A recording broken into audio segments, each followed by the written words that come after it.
Hi everybody, so today we're going to be talking about Cushing's, and there's Cushing's disease and there's Cushing's syndrome, which we'll get into in just a minute. But first of all, what exactly is Cushing's? Whether you have Cushing's disease or Cushing's syndrome, what exactly is Cushing's? Well, Cushing's is when there's too much cortisol, in the body. And like I just said, there can be two causes for this, and that's what we're going to look at in this video, is what actually causes it. Now I'll do another video looking at the effects that it has on the body.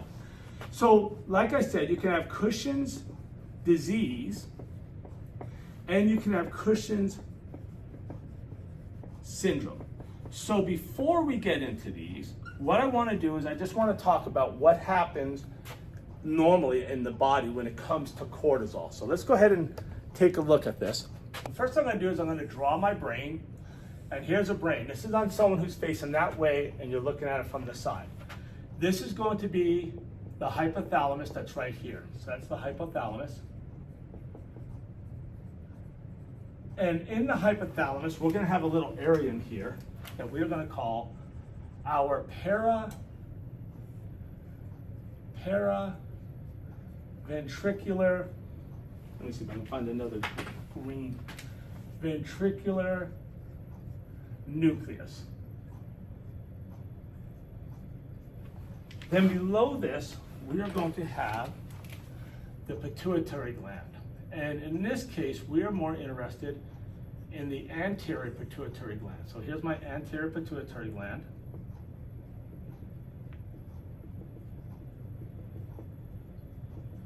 Right there. And in the anterior pituitary gland, we're going to have some cells called corticotrophs. Okay, so that's my corticotrophs right there. So here's what's going to happen. Oh, let me draw one more thing here. And this is going to be my adrenal gland. This is going to be the adrenal medulla.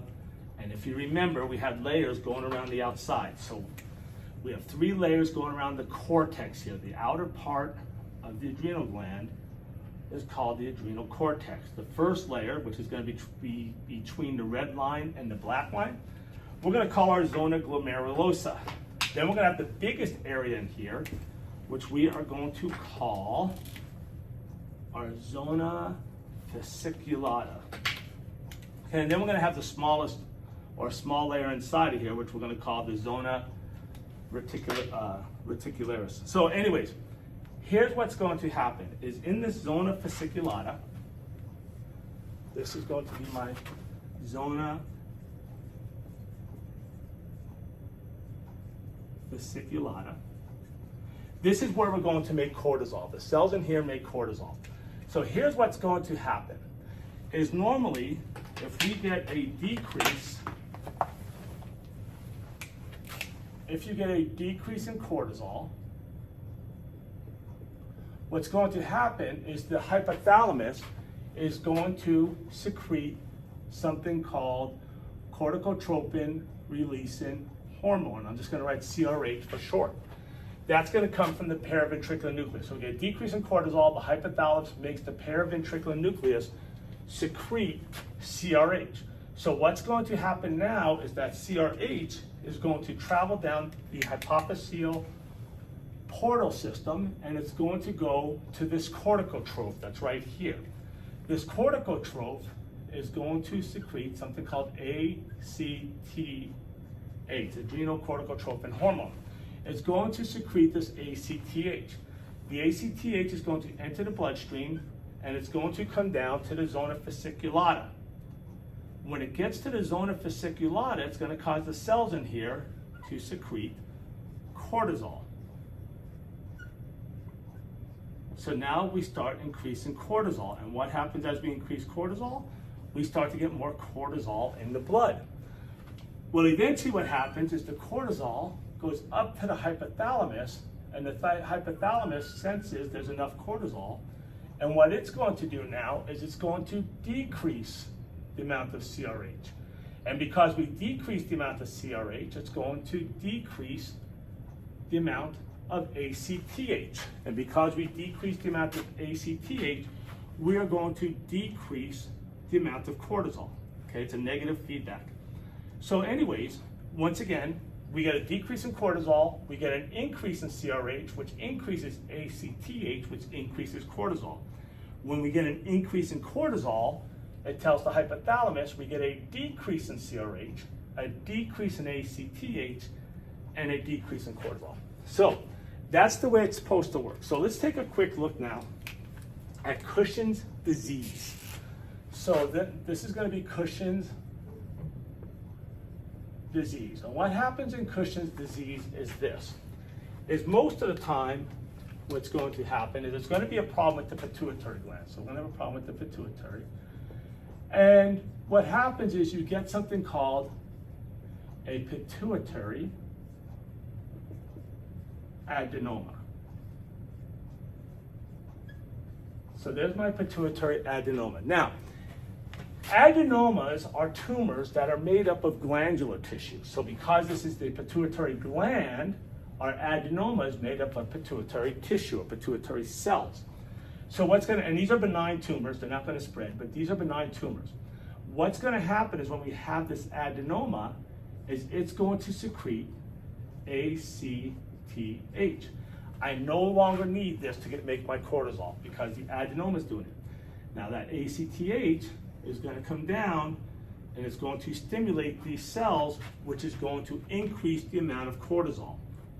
We increase the amount of cortisol, that tells the hypothalamus to stop making CRH. The hypothalamus stops making CRH, we stop making ACTH, but because of this, we continue to increase the amount of cortisol. That's what's going to happen in a pituitary adenoma. Okay, so, and that's going to cause Cushing's disease. Now, another cause can also be cancer, right? And what can happen in cancer? Well, as you know, in cancer, cells start to multiply too quickly. So we start to get these cells multiplying, and as they multiply, sometimes what they will actually start to do is they will start to actually make ACTH. Okay? Now, this could be a cancer anywhere in the body. The most common cause is small cell lung cancer. Is the most common cause. So we're going to get this ACTH. This ACTH is going to come over and it's going to stimulate the cells in the zona fasciculata, which is going to increase our cortisol. Once again, the cortisol is going to go to the brain as well as carry out other functions. But one of the functions is it's going to go to the brain. It's going to tell the brain there's enough cortisol. We're going to get a decrease in CRH, which leads to a decrease in ACTH. But because of the fact that we're still producing it from the tumor or from the cancer, our ACTH levels are high and our cortisol levels are also going to be high. Or our ACTH levels are still being, ACTH is still being produced. Okay? So that's what can happen in Cushing's disease. Now remember, Cushing's disease is going to be the pituitary gland. Let's take a look at Cushing's syndrome. Because in Cushing's syndrome, it's going to be slightly different.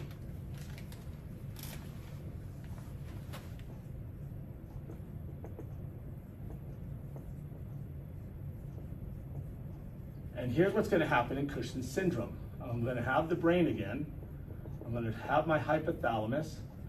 I'm not going to draw the paraventricular nucleus simply because we're not going to really be dealing with it. This is my pituitary gland right here.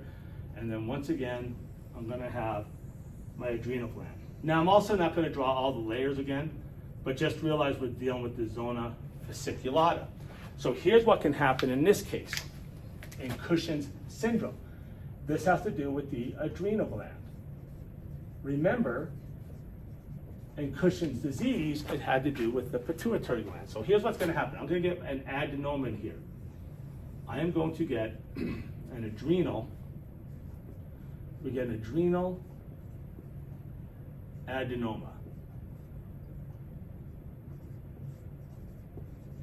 Now, this is my adrenal adenoma. It can also be caused by adrenal carcinoma, but adrenal adenomas are far more common. So what's going to happen is because this is in the zona fasciculata, this just starts secreting cortisol. This starts secreting cortisol. Okay, now if you recall, well, let's go through this real quick. What's going to happen is I get this increase in cortisol, It goes back to the hypothalamus. The hypothalamus decreases the amount of CRH. It's also, that's going to lead to a decrease in ACTH. And then what's going to happen is we're not going to get this doing anything up in here because we're still getting the cortisol here. So we have a decrease in CRH, a decrease in ACTH, but an increase in cortisol due to the adrenal adenoma. Remember, your adrenal glands sit on top of your kidney. So here's your kidney, and here's a kidney. So because of the fact that we have the adrenal adenoma making cortisol, and all this is shut off, this adrenal gland is not working. It's not working, and you use it or lose it, so it decreases in size, or what we call atrophy. Okay? So there's going to be atrophy of that adrenal gland that doesn't have the adenoma, because this is basically making all the cortisol. So far, everything we've talked about has been when something goes wrong inside the body. Those are called endogenous cortisol release, okay? That's endogenous. It means it's happening inside the body. Let's talk about exogenous. This is going to be from outside the body. This is the most common cause of Cushing's, and it's going to be due to medications.